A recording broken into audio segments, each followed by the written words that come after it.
ka të zgjedhur kreu kishës ortodokse? Vazhdues besnik i politikës së Janullatosit, mbështetës i plot i Mavis së Greke, së Greqisë, organizatës terroriste greke, një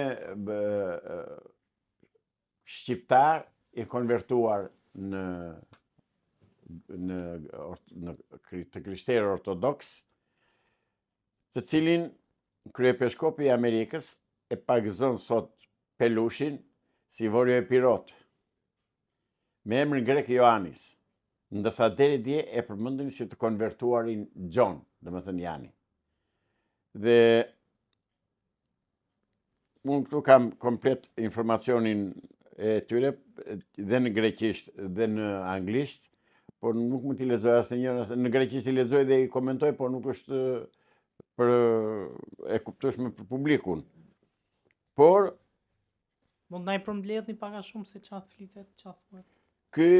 Ky zotëria ka bërë një lidhje të ngushtë me atë mitropolitin e Konicës dhe të Sjattës, tamam.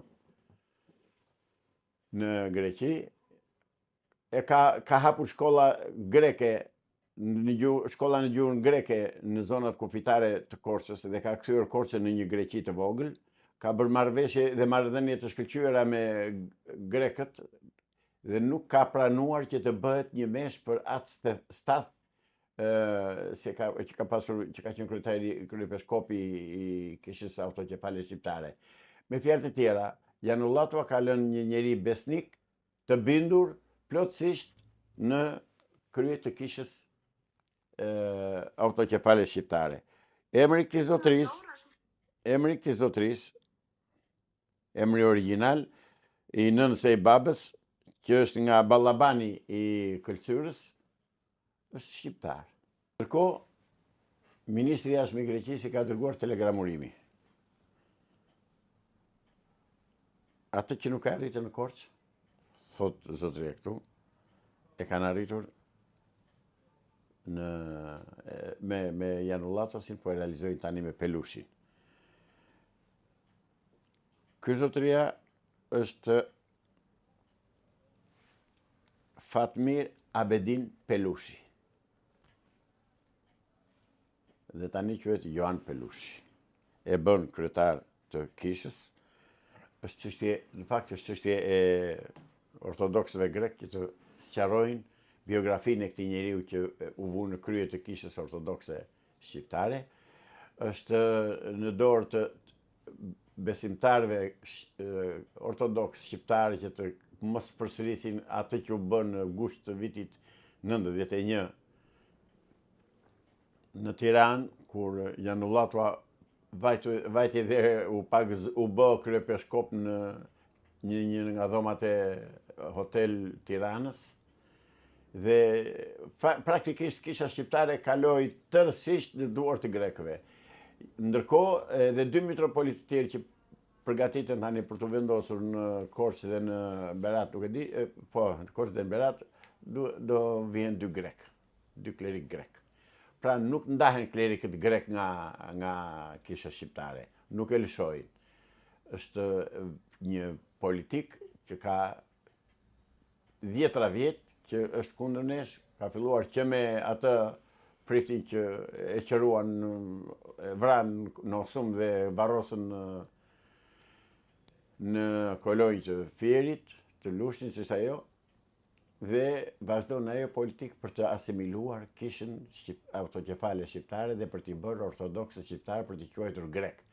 Kjo është një politikë antikombëtare që njerëzit duhet ta dinë dhe organet e strukturuara, strukturat shtetërore, sidomos shërbimi informativ shtetëror, duhet të shikojë kush është ky njeri që është vënë në krye të kishës autokefale shqiptare.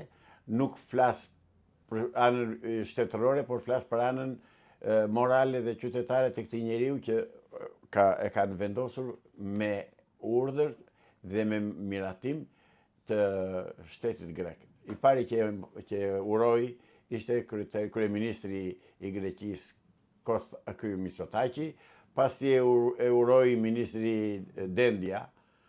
Se Dendja, di ç'është Dendja, është deda shqip Por me qenë se grekët nuk kanë d, bëjnë n, t, e bëjnë nd. Dhe në fakt është dedja. Dhe të gjitha strukturat e shtetit grek. Do të shikosh dhe vinë tërë me radhë, do ta urojnë, do ta përgëzojnë, do të bëjnë dhe ceremoni të madhe. Ky është gjithëve se një renegat shqiptar që hyri në krye të kishës autokefale.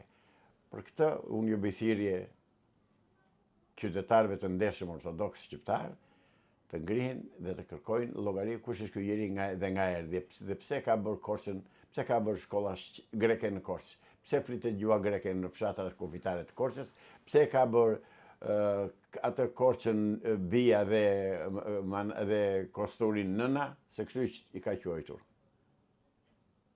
Pra kemi të bëjmë me një anti-shqiptar. Shqiptarët dhe ta shikojnë vetë.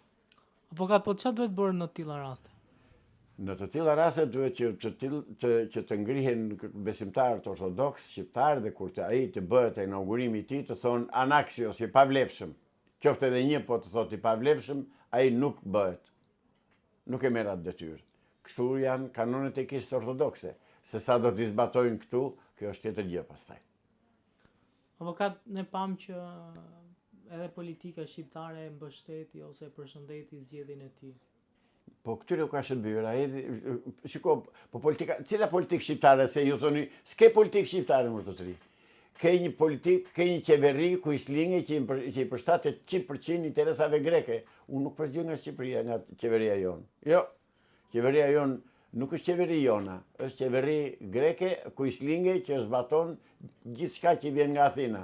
Unë nuk të drejtoj qytetarëve të ndershëm ortodoks shqiptar, jo qeverisë, se qeverinë e Diugjë është pro-greke, ka mbaruar ajo punë. Avokat, po si shpjegoj që ndërkohë që thoni këtu kishën ortodokse po vazhdoi ta ketë nën regjim, po them influenca greke, dhe nga njëra anë dalin hapur politikanë shqiptar që bëjnë koalicion me palë greke. Zyrtarë dhe jo zyrtarë. Po e kemi thënë atë, derisa e ashtu quajtura opozitë shqiptare dhe i ashtu quajtur kryetari i opozitës Sali Berisha bën koalicion me me atë Beleri si ka ai. Fredi Beleri dhe me Vangel Dulen. Dulia në rregull është, Dulia është kryetar i një partie greke në Shqipëri, duhet jetë jashtëligjshme, po këtu kështu janë bërë punët. Këtu që në 91-shin, grekët kanë marrë frenat në dorë në të gjitha fushat e jetës shqiptare dhe në politikë. Grekët nuk kanë një parti politike me minoritet, sepse nuk njohin minoritet fare. E kuptot që kemi të bëjmë me dy shtete, njëri është një përbindës që është Greqia dhe tjetëri është një klysh i vogël që është Shqipëria. Tani Greqia ka të drejtë që të mos pranojë asnjë lloj minoriteti, që ka 400.000 të deklaruar i ka turq në Thrak. Nuk i pranon dhe nuk kanë asnjë të drejtë nga shkan 30.000 minoritarë grek në Shqipëri. Pra ne jemi shitur te Greqia, unë e kam thënë me kohën në mënyrë përsëritur e them prapë, Shqipëria është shitur te Greqia, është vasale e Greqisë.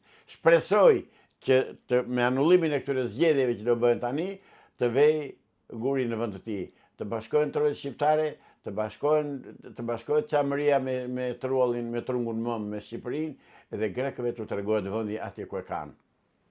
Avokat, po keni besim që do bashkohen trojët shqiptare? Mundësitë objektive janë të plota. Varet pastaj se sa do të funksionojë subjekti që do merret me këtë punë.